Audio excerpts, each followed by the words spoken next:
নমস্কার, আমি অর্পিতা সরকার। আজকে আমি ওয়েস্ট কার্ডবোর্ড দিয়ে ফটো ফ্রেম বানাবো। প্রথমে আমি একটা কার্ডবোর্ড নিয়ে নেব, তার মধ্যে একটা এ4 শিট নিয়ে পেস্ট করতে হবে। আমি একটা এ4 শিট নিলাম, এবার এর মধ্যে অল্প গ্লু লাগিয়ে দেব।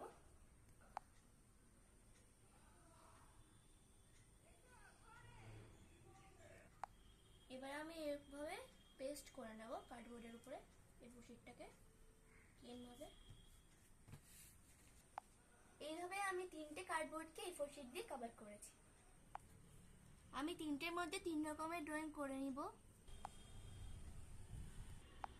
আমি 3টে কার্ডবোর্ডেই ড্রয়িং করে নিয়েছি, এবার কালার করব।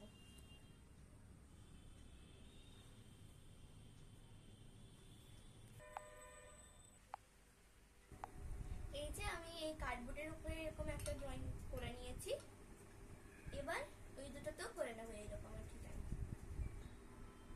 এইভাবে আমি 3টা ফটো ফ্রেম রেডি করেছি, 3টে আলাদা আলাদা ডিজাইনে।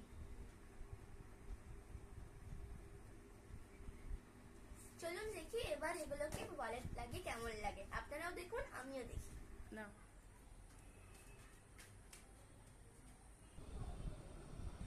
এইভাবে আমি ফটো ফ্রেমগুলো ওয়ালে পেস্ট করেছি। Thank you.